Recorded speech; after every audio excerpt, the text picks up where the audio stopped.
Talk.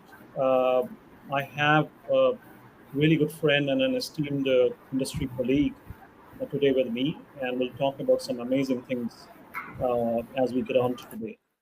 I have to tell you one thing that today's show is going to be something with a difference, right? We're not going to be uh, doing what we usually do. And what I mean to say is that we're not going to be getting into a rapid fire round towards the end.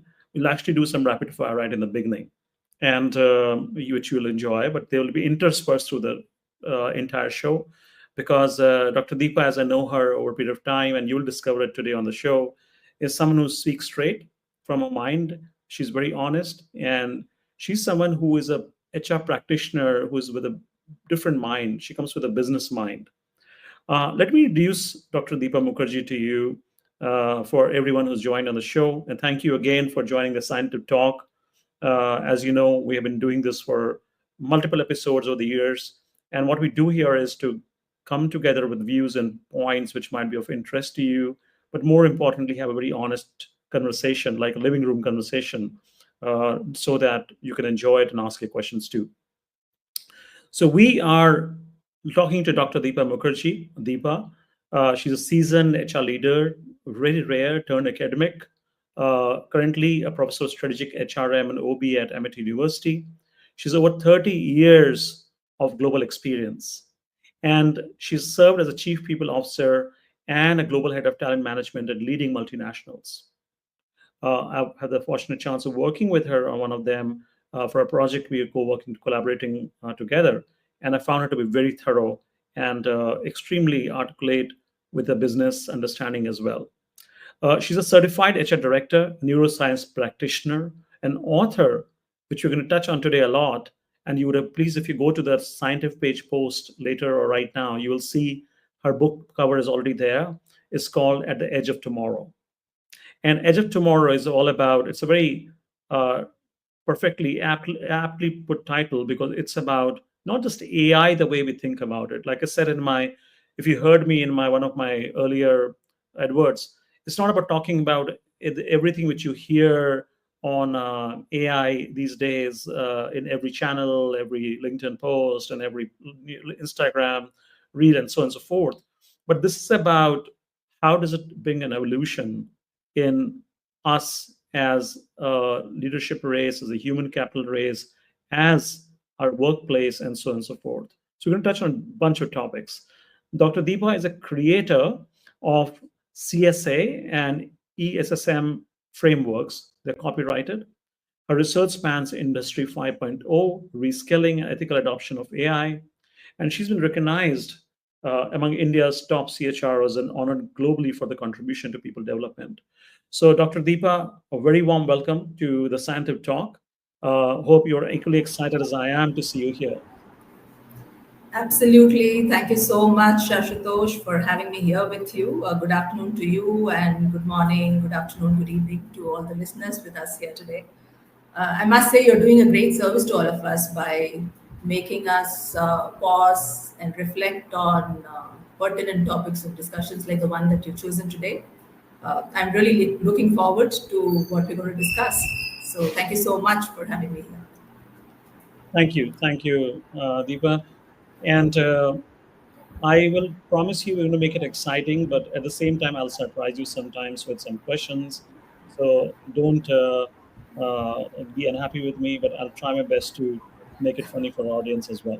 So, Sure. guys, whichever part of the career stage you might be, right? Whether you're a leader or listening to this conversation, whether you are a young practitioner, whether you are some in the middle of a career, today's conversation is going to possibly, I'm really hoping, enlighten you in some ways to either take a career decision, to either uh, reframe a project you're working on, or possibly give advice to someone who is in a field which is challenged today because things are getting impacted with what's changing at the workplace and the cutting edge of tomorrow, as we call it. So, Dr. Deepa, let me ask you first, back to the book question, that what inspired you to write At the Edge of Tomorrow? You know what? Honestly, Ashutosh, I think Never ever, even in the wildest of my dreams, I would have ever thought that I would author a book someday. But it so happened that during my doctoral research journey that spanned around 4.5 years, I had this very deep realization, which I felt, needed to go beyond the university library and the academic databases that it was supposed to go to get into. I felt with the way things were progressing and the way things were changing in the world, especially in the work front, what I had realized must reach a wider audience. And it was this deep desire, that gave me that energy and inspiration to extract some of those aspects from my thesis and convert it into a book for wider reading. So that's where it was. But I never thought I would write a book. I'm so glad you did that for the benefit of all of us here. So, I'm sure people can carry a lot home from this learning which you put in out there. So it's really amazing. Um, Deepa, if I were to ask you an interesting question here, I was reading the book and I couldn't stop reading after a few pages because I said this is like very interesting angle to what we hear in the industry usually, and the usual cliched formats of thinking about the future workplaces and the learning places, right? So you mentioned something called self-skilling, which is different than the usual upskilling or reskilling, right? And I would request you to dwell a little bit on that. That what do you mean by self-skilling versus upskilling or reskilling in context to I'm that? sure we all know it, but before I get into self skilling, I want to spend some time on the word skilling, so that all of us here listening and talking the show are on the same page.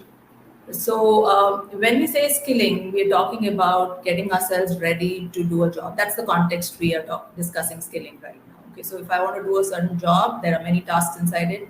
I learn and build all those abilities to do that job well. That's what skilling is. And when we say we are upskilling ourselves, we are learning some new technique or technology or method so that we do that job better. And reskilling, we say, is when we want to do completely new job or something which is substantially, significantly different. And so I have to acquire a much more different set of skills, and that's when we say that we are reskilling ourselves. But interestingly, whenever we talk about any of these concepts, most of us, majority of the time, we say things like, I upskilled myself, I did this course, I did this certification, and then put those things proudly up on our CVs and our LinkedIn, profiles. But hardly do we realize, and I think a large majority of us realize that that's just the first part, probably about 10% of the skilling journey. The skilling journey actually begins after that. Once you've completed your degree or course or certification, and it's the journey after that. So that 90%, which we do, and we do it because we are designed like that, so it happens very unconsciously. So the reason I wanted to call out a different word called self-skilling was to draw the attention towards this unconscious piece of learning that we do. Because we feel that, okay, I acquired a certification on this particular subject, and I have skilled myself. But of course, many of us then go on the job, and then we know that we draw on and improve our expertise as we keep working on it. But then this piece of understanding the scientific process behind what really we go through, and how does it really convert into an expertise and mastery in that particular area, that happens very unconsciously for most of us. And that's the reason I coined the term self-skilling. So if you ask me the difference between the two, self-skilling actually is embedded in all kind of skilling, whether it's upskilling or whether it's reskilling. Self-skilling is a part of all those journeys. It is that agentic role that we play, or that the ownership that we take for our own evolution from a previous version of us which did not have that skill to a new version of us which has that new skill.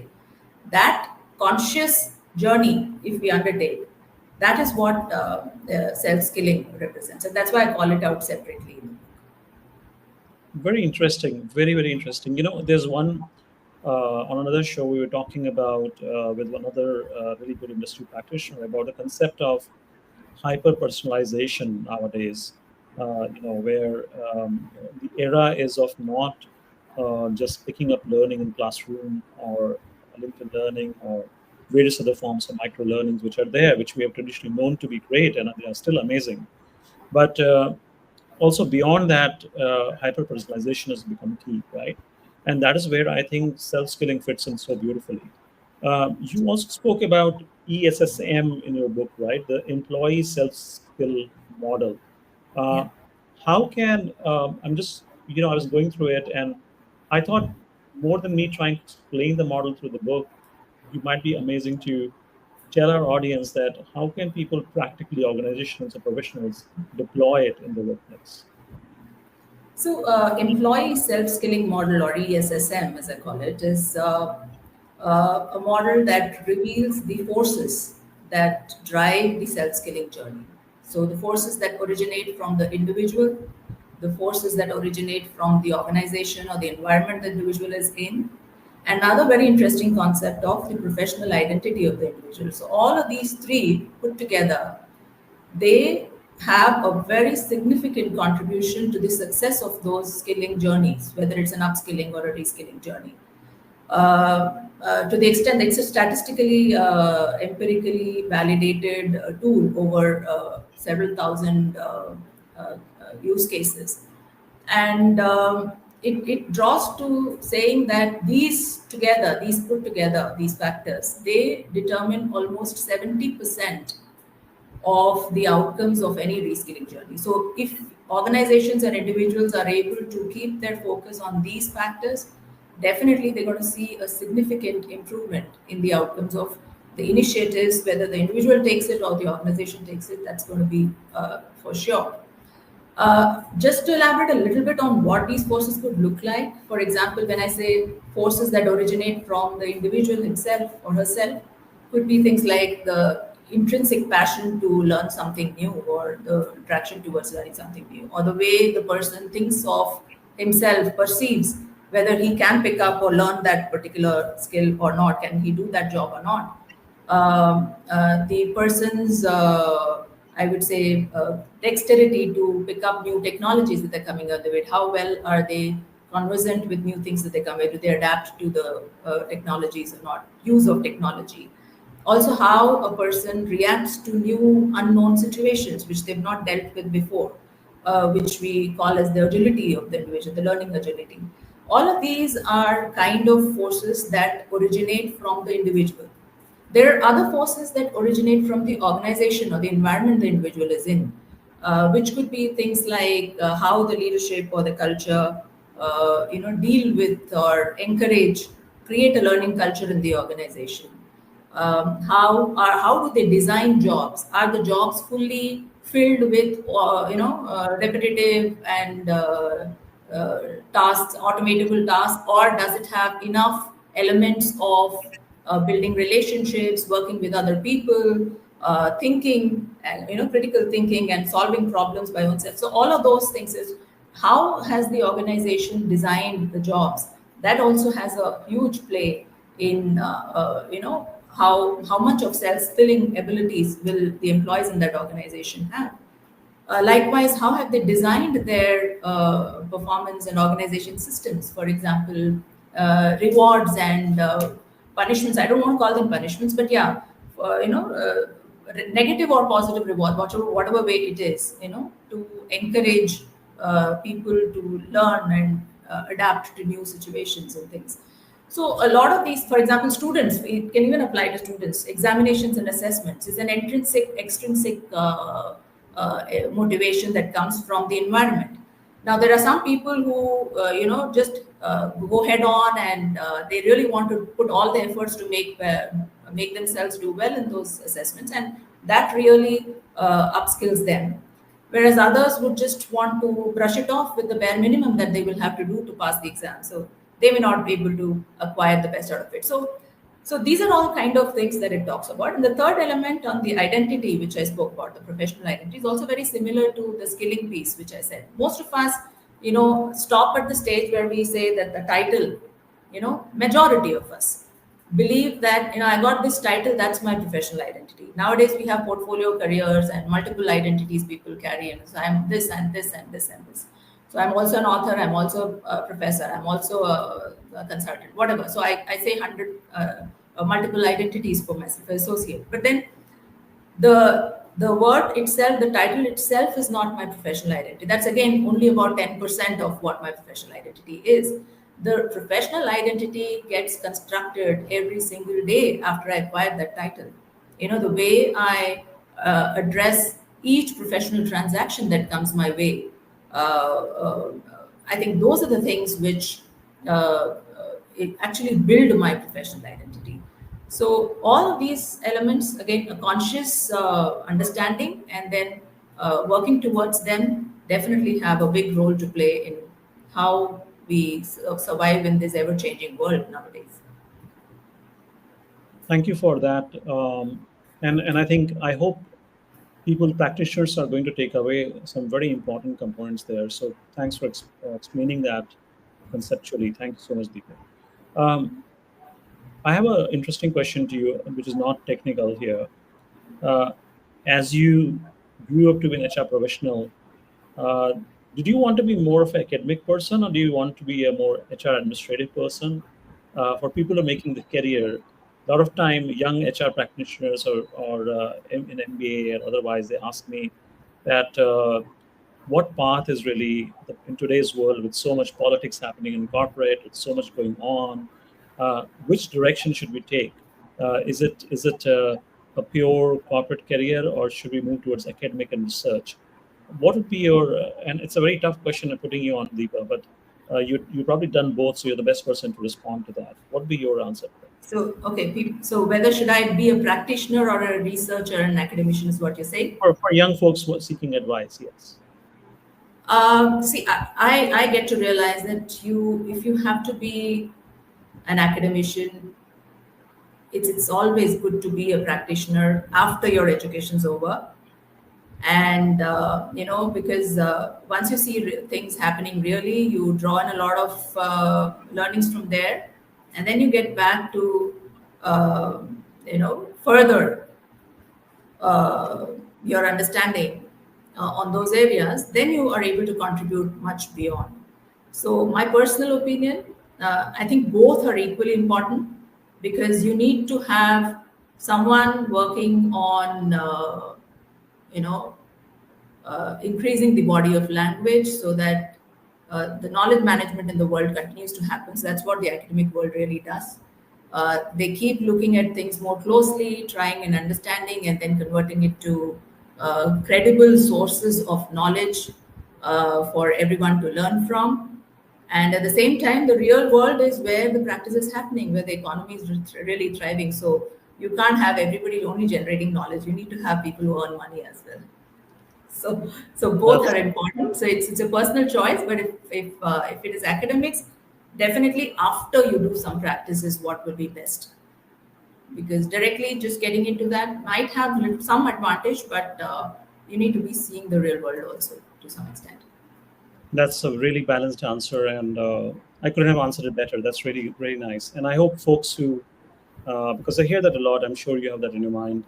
Um, you know, practical work life is really important, but we really need good academicians, people who come to academia with a lot of great work experience. Not that our professors and researchers, like consultants, are not great. They're amazing. They have done it for years, but more we can have industry interaction.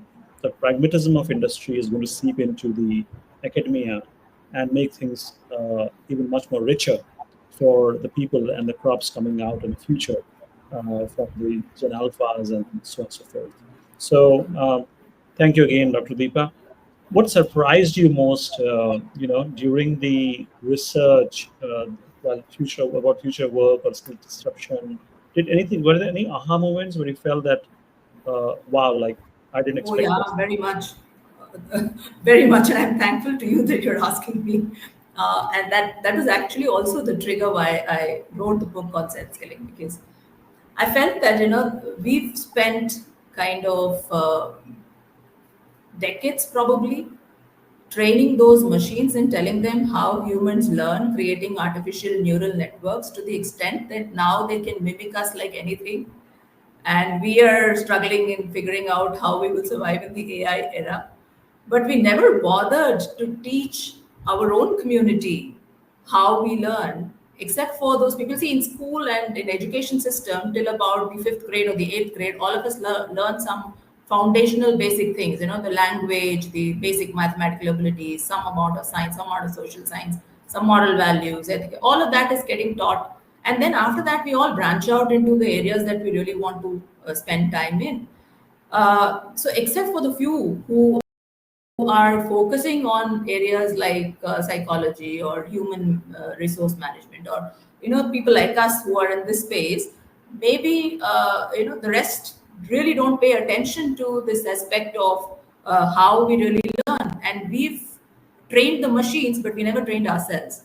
So that was why I felt that the self skilling, the cues to understanding how we really learn and build skills to do the certain job should be taught to everyone. And I'm glad that even the NEP now calls it out. If you look at the national education policy in India, it clearly calls out developing self-directed learning abilities for people, and lifelong learning abilities, and introduce curriculum with that. So I'm sure the next generation is definitely going to be equipped with all that. But for a lot of us who are already in the workforce, and those who have not really paid attention to these areas, maybe these are new subjects, new things. And that's why I thought that if they get to read the book, they'll get the cues to then maybe use an AI tool to go much more deeper and understand it very well. And that's going to definitely help it to change the course of how they pursue learning journeys moving forward.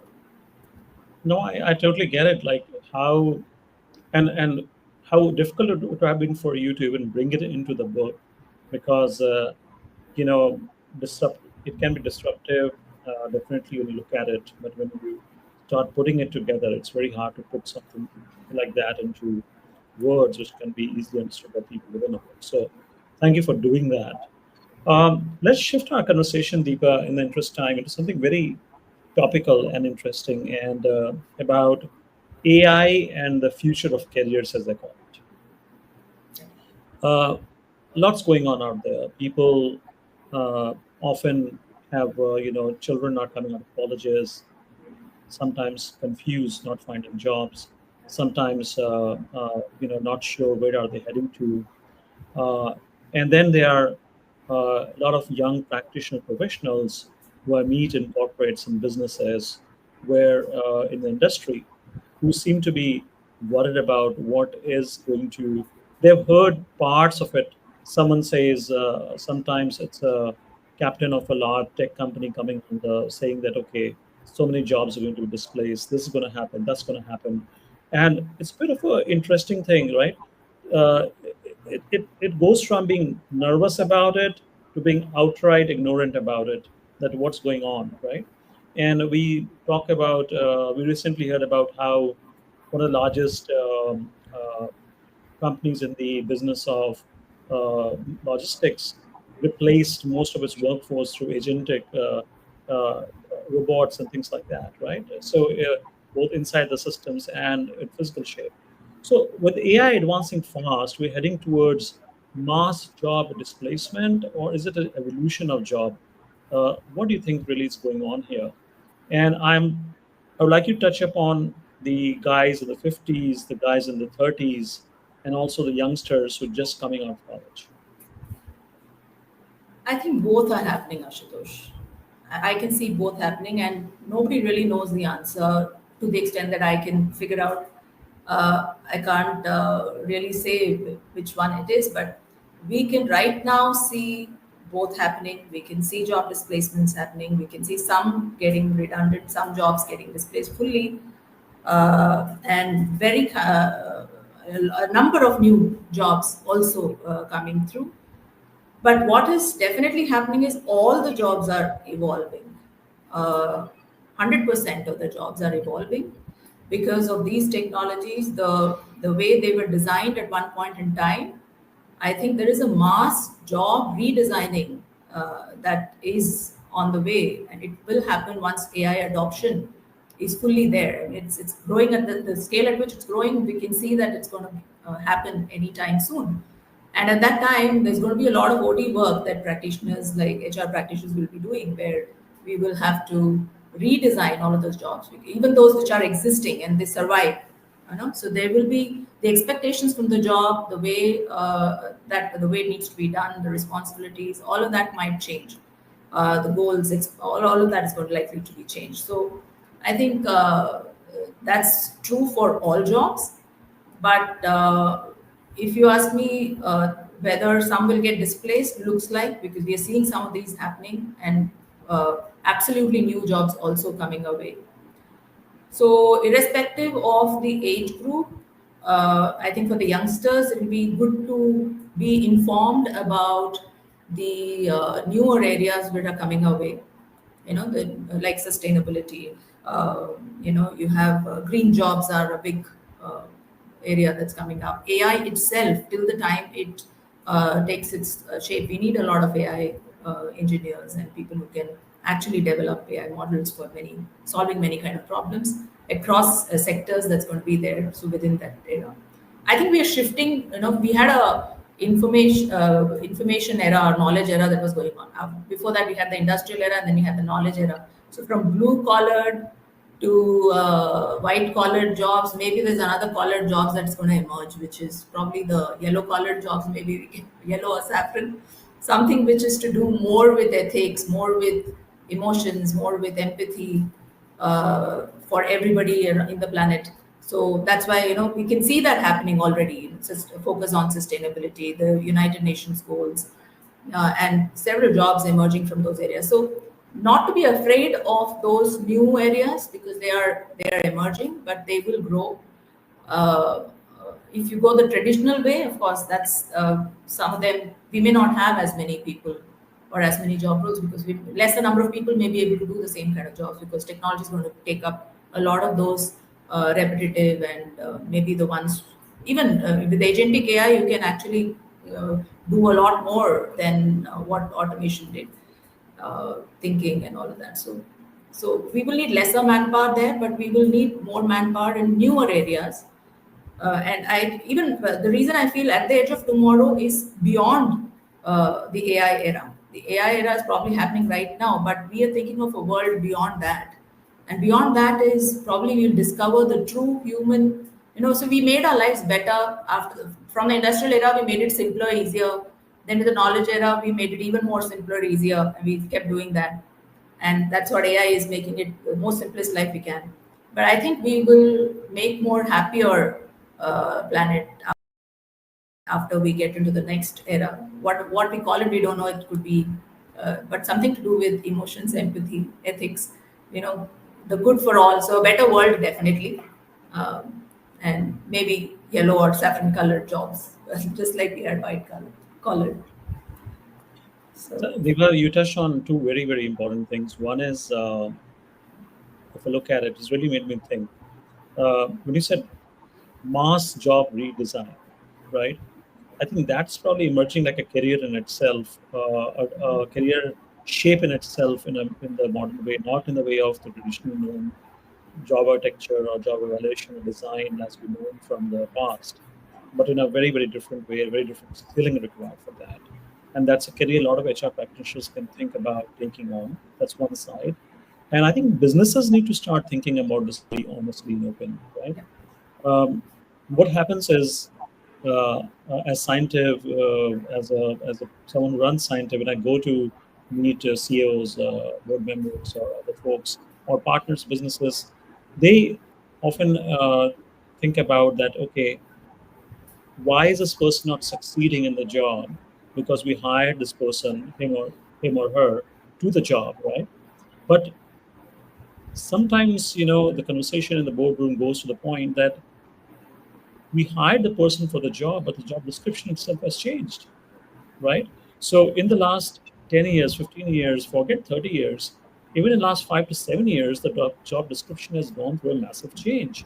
So people need to understand that job redesign is the need of the hour. They need to really take it front on right now to look at it, how it is going on, and how are things going to shape up. Because those who are not going to do it and want to stick to tradition have are going to be a little challenged from a sands of time standpoint.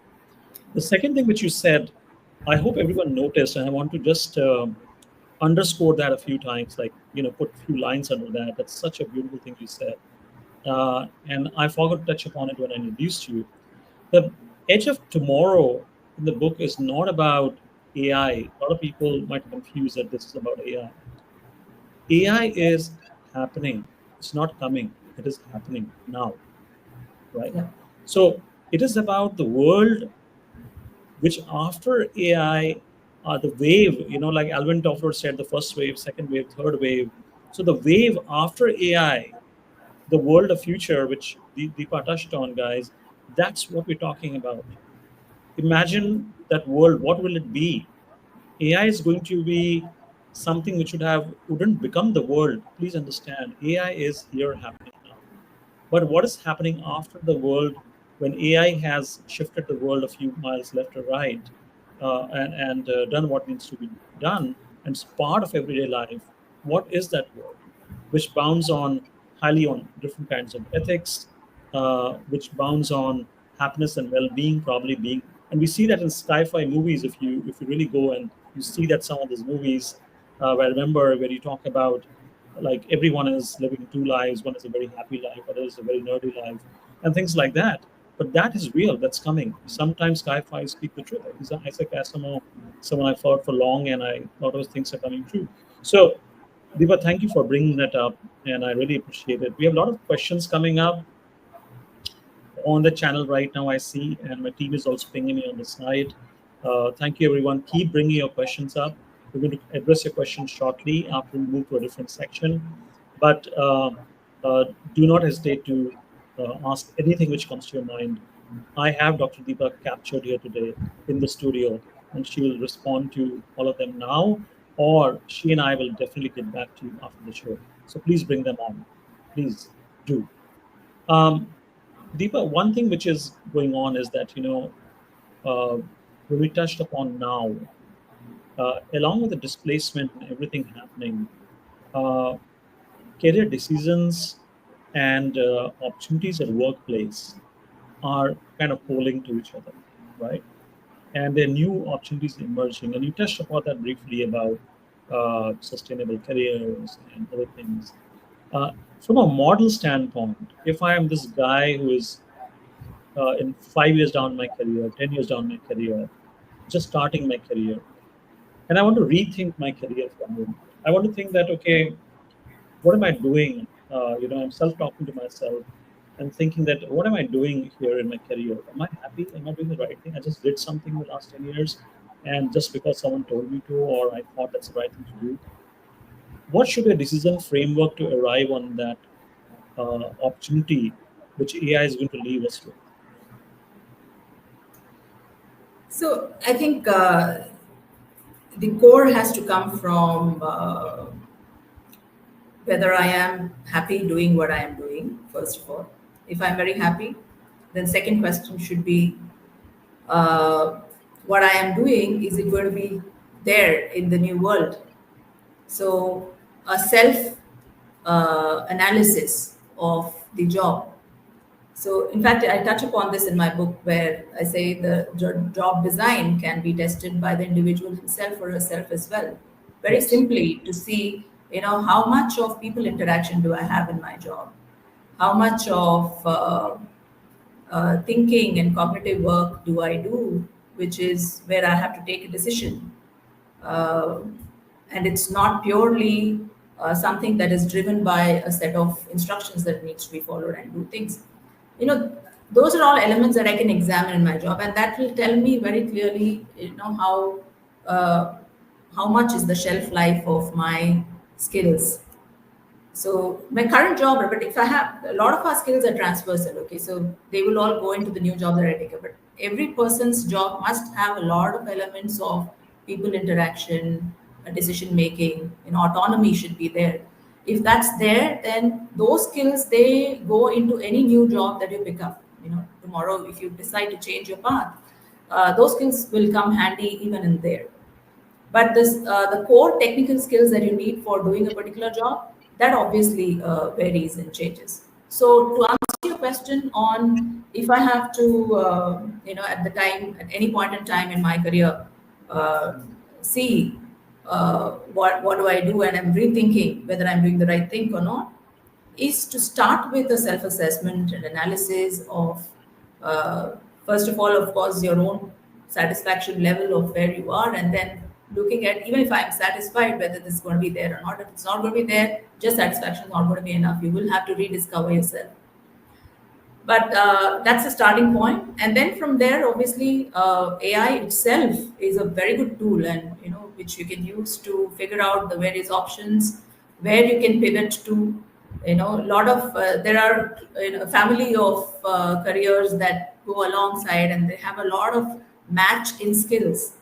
So you need to find the closest match, so you can take the majority of the skills that you were already practicing in your previous job, and make use of them in your new job. So I think that would be a good way to try and see the transition happening. If at all you have to take a pivot, first of all, you should be very happy doing that, and because that mindset of being able to uh, having the confidence to be able to pick up new skills and get onto new areas itself is a thing that's going to contribute to the success of your journey. So first of all, that belief has to be there, and if you need to rediscover your professional identity, just go ahead with it. And AI can be very handy. There are many AI tools nowadays which gives you the various options. In seconds it tells you majority of things that you can explore, and then you can figure out. So I think career decisions are becoming very informed now. I remember those days when we had nothing except for people in our family and others in the relations or friends who have done that and been there, and then we go and ask them, to the era where we had Google God for another generation, which used to, they'll go and figure out. And now AI, it's like, talking to a million people across and capturing all of their perspectives. But then what we need to remember is that they're all perspectives. The decision is yours, the career is yours. So you have to be very mindful of the fact that it's like talking to 100 people and taking their opinions about what you should be doing, but that's not what you should, unless and until you are convinced where you want to head towards. So I think those are some simple steps one can do to self-assess, and then proceed with the confidence that if at all you want to proceed, explore the options, and then develop the mindset that you would be able to pick up the new things. Thanks, Deepa. So, folks who are listening to this conversation now or who catch up on this later, just remember one thing. Uh, if you are worried about your career positioning today, in the light of everything changing and moving, whether it's simple restructuring or you want to really think hard, truly think hard, and I request you do, about how your career is going to shape up in the next 5 to 8 years, for 10 years. Um, you could, one, pick up Deepa's book and you can look at the self-assessment framework. Second, at Seintiv, we offer you complimentary advice. You can reach out to cass@seintiv.com on email, or you can even reach out to Ishan. You can look him up on Seintiv. And we are Ishan Mehra is his name. You can reach out to him directly on Seintiv. And or just write to us as cass@seintiv.com if you want any career advice wherever you are right now. And we'll be very happy to provide it to you complimentary. Uh, we are in the service of careers, and that way in the service of mankind, as we call it. So please do not hesitate. This is very important. This is missionary for us, and I want you to really uh, hear this out, wake up to this, and not continue thinking, not being complacent about it. Things are changing, and hearing Dr. Deepa. Uh, oh my goodness, look at what's going on, right? We're talking about not now, we're talking about what after now. And this is therefore important. And that after now, by the way, is not 50 years away. It's within this, Yeah. like, very, very close. So it's probably like 3 to 5 years from now, maybe even earlier, maybe a little later, but it is just happening as we speak. All right. So I'm going to just my team, the scientific team. If you can put up any questions which are coming through, I saw one flip by, but I couldn't catch it. All right, so wow, my team is amazing. I ask and it just appears. So, given the pace of AI-driven change, Dr. Deepa, there's an internal questions coming to us. What have you seen work best for large organizations retrain the existing workforce at scale? I think in there are a lot of self-learning platforms that organizations have uh, relied upon, and it works very well nowadays. People are kind of attuned because the bite-sized learnings they're much evolved. And by the way, the entire m-learning and e-learning industry, which works on the principles of self-paced learning, that's that's again further completely picked up on these fundamental theories of self-skilling. And but the only thing is the learner doesn't understand the factors. So only those who are naturally driven to regulate themselves, to keep themselves going, to manage their motivations, and complete the learning journey and also the practicing journey after that, they are able to successfully learn. So, but I do see that it's worked. A good hybrid model, which has a sufficient amount of mentoring and human intervention and a lot of practice embedded within it. Plus, of course, the self-paced being the foundation to get into the mentoring and practice journeys. I think that really works well, in especially when you have to do it at scale. It's very difficult to go the traditional ways. Of course, those are always seemingly very effective because you then immerse yourself in that space for that amount of time. And as adult learners, when we are there, hopefully we are there, we don't behave like students at that point in time. So it's not like a college training, but it's a real training. So we do end up taking back some things with us when we are immersive in that environment. But at scale, it becomes very difficult to do that most of the times. So a hybrid approach, usually I've seen, it really works. And of course, now with AI driven technologies, all of these platforms also become a lot more intelligent, and they can gauge the learning styles, they can gauge the kind of people, their methods and styles and profiles, and they accordingly adjust. Even the complexity level, it adapts itself, how much to give to one person, all of that. So because of all that, I think a hybrid of something which comes self-paced online, which the person can do with a mix of some other interventions from mentors who've done it past, experts, sessions with them, and capstone projects which makes them to apply the skill ability. That those start the journey well, but having a plan to where to redeploy them works even better, because if you're putting somebody through a journey, then you need to be giving them that place to apply the new skill that they've acquired. No matter, especially for employees working within organization, becomes very difficult that you did acquire the new skill, but then you never got an opportunity to use it. You never got assigned that kind of a job, so that becomes difficult then. But yeah, so Thank that's you. that's what I think would work. Thank you, Deepa. That's very helpful. Do we another question, team?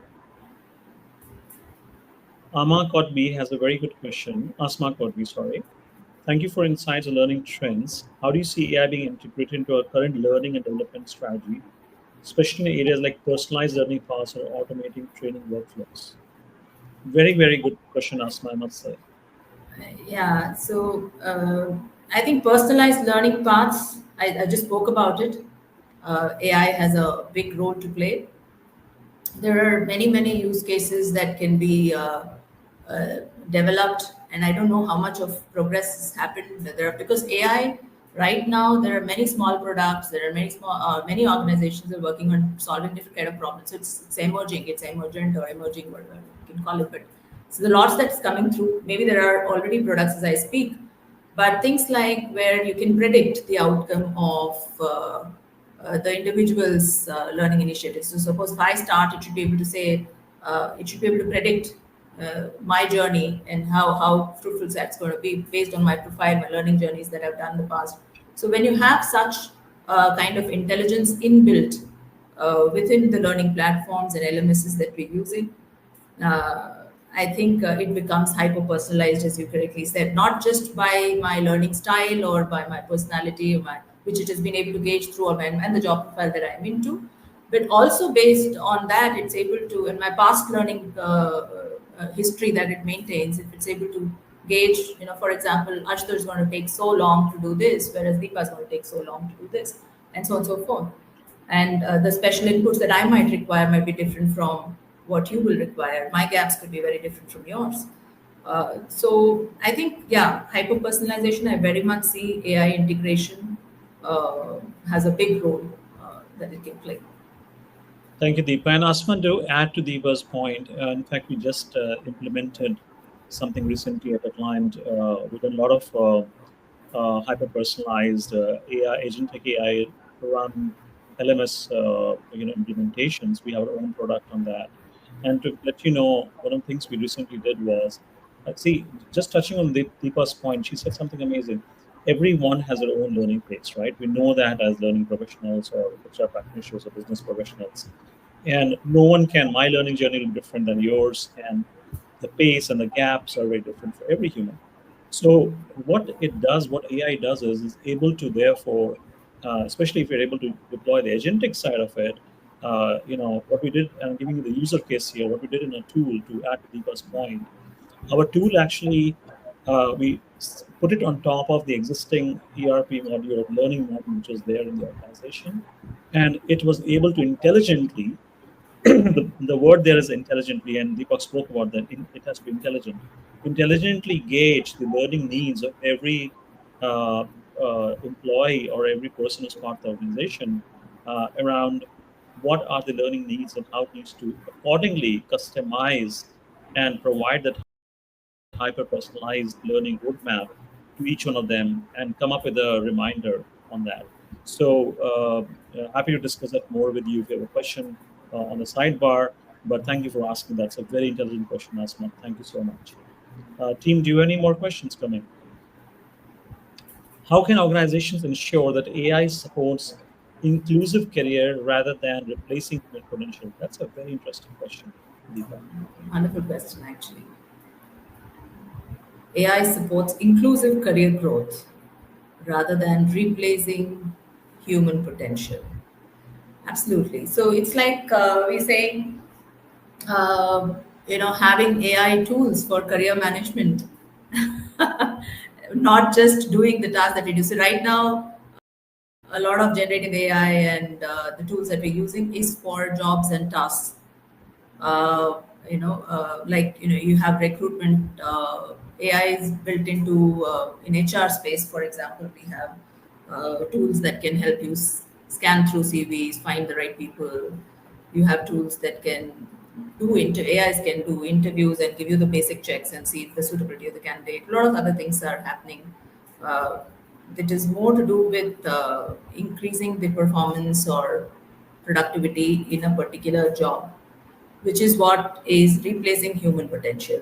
But what she's asking is how can it support in inclusive career growth? And that's precisely the other side of it, because the moment you get freed up from what the AI has taken over from you, you have the other things that you can develop on, which I was talking about, because you're going to have a lot more space now for the areas like which are truly deeply human abilities, like the ability to the passion, empathy, emotions. All of that is very deeply human abilities, and AI does support to some extent, very recently I saw a LinkedIn conversation that was happening on whether you think AI tool having a personality, generative AI tool having a personality of itself will be helpful. So very interesting discussion. But it's like, see, AI is like another assistant, or you can consider one more human being with super potential, because he's able to capture very quickly in seconds, he or she, uh, perspectives of 100,000 people and then come back to you with something. So it certainly can support career growth already in the way it is doing for learning and building skills and all of that, but also in exploring job pathways, newer things that I can do. Where can I pivot? If my job, you try asking a question to the AI saying, so I feel that most of my job is now you are doing it. So what do I do after this? So I'm sure it's going to throw some interesting answers there.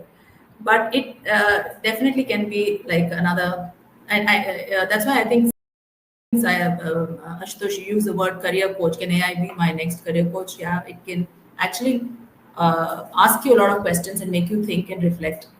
And that way, it can certainly act as a coach in supporting growth.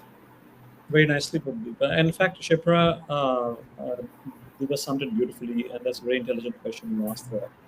I think the important other aspect I would like to just add in is that uh, the the query element of AI is amazing, right? So if you are someone who's looking to seek assistance on AI being inclusive to your career growth, you can make it, your query friend, as I call it, which can respond back to you on your questions around your career, and to come up with a lot of richness of responses as long as you're giving the right prompts. The important thing, however, is that human potential is never going to get lost because of AI. Human potential is far beyond AI. In fact, that's what we're talking about is after AI, what happens after AI is plugged in. So it's going to hand in hand. But we're going to take that question more. And folks who are listening to this, if you want more advice, reach out to me or reach out to Deepa, and we'll be happy to respond back to you in more detail. We're running. I think just Yeah, sorry, Ashutosh, because she said organization. I think leaders will have a big role to play also in ensuring that that's a at very this good time. point.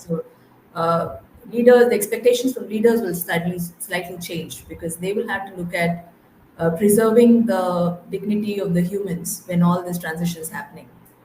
I think Right. that's the foremost important thing for leaders at this point in time, apart from driving their own the traditional effectiveness and efficiency goals that they've been driven by most of the time. Thanks, All this Deepa. way. I agree with you. And leaders, wherever you are, I'm sure you're listening to the show. Please do not ignore this point. I mean, because it's all dependent on you. No pressure, but this is going to matter. We have one more question, Deepa, and I'm going to take a departure from what we usually do.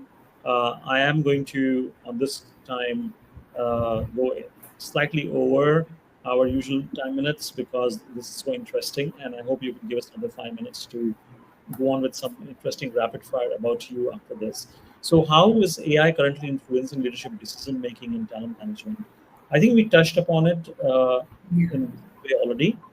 So, I would not say that we have not spoken about it, but not to take it away from Deepa, but I just wanted this time move on. But I'll just say that the the most important thing AI is driving is that think of it as this robotic assistant which is available to a leader for taking their final decisions around a curious, organized, inquisitive decision with research backing to an extent uh, when shaping talent management or career pathing for people, and especially when selecting the right tools for doing that. So that way, it's very powerful. But Deepa, please add into this. No, I think I am very much with you, Ashutosh. So, most of the advanced HRIS systems that we use have inbuilt AI capabilities, or in the process of building it, at least if not in many of them. But a lot of things which used to be only information thrown up, and then uh, the leaders had to think through the kind of potential, who's going to be suitable for what role, all of that. the AI models can actually support in a lot of that work, which happens and which is very difficult to do at times because of the intensity of it itself. That comes through where, and especially when it is at scale, you can actually get through uh, the interests and the talents and potential of people and map them to the kind of potential roles that you would be having, and you know, planning for careers, planning for successions, all of that's going to be much more simpler with those inbuilt AI models, which learn from the various unstructured information that it can capture in the organization. So there's a lot of structured information that we are used to, the reports and dashboards that we've been seeing all the while. But now it can actually read from a lot of unstructured information also and help you see through things in a fraction of a second. And that's the way leaders will be using when they use all of these tools moving forward. Thanks, Deepa, for adding that point. Amazing. I mean, I think the point you just added is very valuable because for leaders and decision makers, they have followed this kind of model, which seems to be the right model for a very quick arrival on these decisions. So, Deepa, I have tons of questions, but we have limited time here, and I'm going to shift gears here and ask you some rapid fire questions. You have to respond back in few words only. All right. So, That's okay. So we're going to make it interesting. And before we go to the wrap up of this entire show, we can continue talking. I wish we could have one more with you. This is such an interesting topic. We can go on and on. And again, guys, I loved it when she said, "What happens after AI?" Right? Everybody's talking about AI, but we're not talking about after AI. That just stayed with me so much. I'm going to talk about it in my consulting as well. Um, Deepa, what is that one HR myth you wish people would stop believing? Rapid fire, very quick response. I didn't get your question. HR What is myth, the one HR myth which you feel that people should stop believing? stop believing. Yeah, Okay. HR myths that people should stop believing. Okay, there are many myths about HR. Um, I think the role of HR itself is very less understood by the world. Uh, Many people think that either they think of it as a very, very tactical role, just finding people, retaining them, that's what they're supposed to doing. But I think HR is going to become the most powerful entity now. So everybody needs to be an HR professional now because I said it's beyond uh, the AI era. It's actually the human uh, talents that's going to take the show there. So if machines can get us maybe speed, accuracy, and diligence, it is people who can bring passion, empathy, and genuine care for each other. So thinking lowly of an HR job and thinking that it's the easy job to do is the myth that I would want people to get away from and understand that that's going to be the most powerful job that's going to come in the world in the near future, I you're would say. getting a round of applause from around the globe on from the HR practitioners who hear you on this. But it is not a popular answer, Deepa. It's a very accurate answer, actually. The era of the future, guys, is about human potential, right? We know this. Human potential is the era of the future. That's what's coming. And who can drive it is HR understanding. What is HR? HR has become such an abused word, right? We can call it HPR, human potential resourcing, right? So as long as we can get the HPR, human potential resourcing understanding in the near future, everyone who has a great understanding, business or traditional HR guys, they have the biggest roles to play in the near future. So Deepa, amazing. You touched that beautifully. You killed that question. Do I get a AI, hamper? Like the yes, Karan Johar, do I get a yes, hamper? for sure, absolutely. One more for you. One book other than yours, every HR leader must read, or every business leader must read. Any favorite book of yours? Mindset. I think everybody should read the mindset because That's what going to make the huge difference. Carol Dweck, she talks about the growth mindset.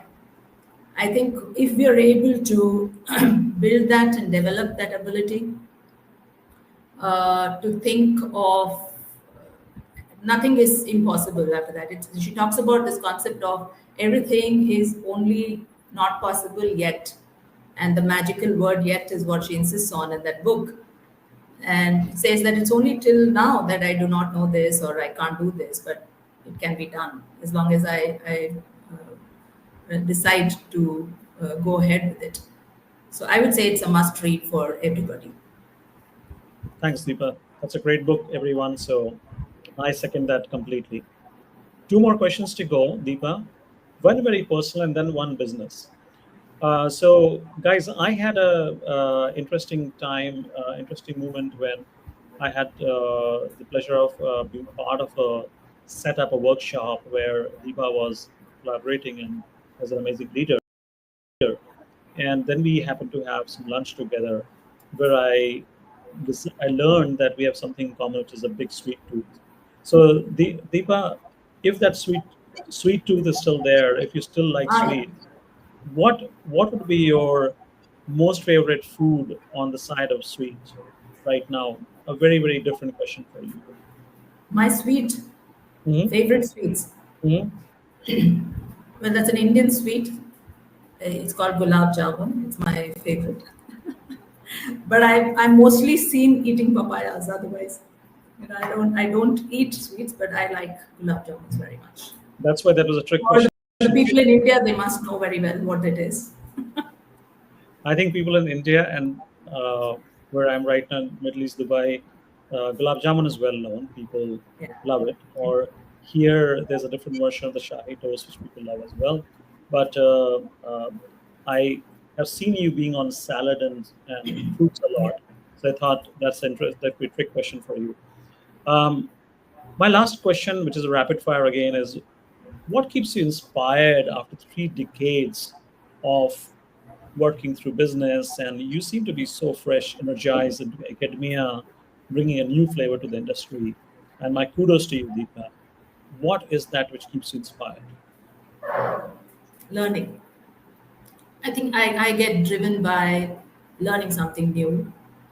And I've also recently got a little closer to exploring the world of spirituality and getting deeper to understand, uh, life purpose and things like that. And somewhere I get to realize that, uh, you know, the lifetime that we have is to learn and understand, gather knowledge about, because we are the only species which has got this whole conscious, uh, and who knows that I'm there and I'm learning something. So, and I think a lifetime is too small to get to understand this world. The more I explore, the more I discover there is much more to learn. And it seems to be a never ending journey. So, there's enough to do, even more after this. So, there should be no retirement age. Beautiful, beautiful. I'll just add to it that I second that, first of all, quite similar for me. Um, one thing which I've recently started reteaching myself is the art of mental journaling, which I do first thing when I wake up. I used to do it as a writing. I don't find time to write anymore in the evening. So I do it when I get first thing in the morning when I wake up. Um, it's very meditative. I think about everything which happened yesterday, from the day I woke up, the day before, the same time I woke up to the time I went to sleep, and that mental journaling is very powerful because it gives me a lot of strength and inspiration personally on what changes I did, what value I added to myself, and what learnings I got. So learning is a path, and spiritual is a very different dimension altogether, and they're very co-linked. So, Deepa, thank you so much for being our guest on the Seintiv Talk. I'm sure that people would have loved to hear this conversation, and they will continue to hear this. Those who could not join in because of office hours, they'll probably hear it a little later. But I can't thank you enough for showing up on the Scientific Talk, and keep writing. I hope to see other research from you and collaborate with you. Thank you so much. Thank you for having me here. Thank you very much, Ashutosh. I enjoyed it thoroughly, especially your rapid fire. Thanks so That's much. it for my hamper. You're Okay. definitely on for it. Thank you Thank so you. much, and Thank you. big thanks from the Scientific team as well. Thank you very much.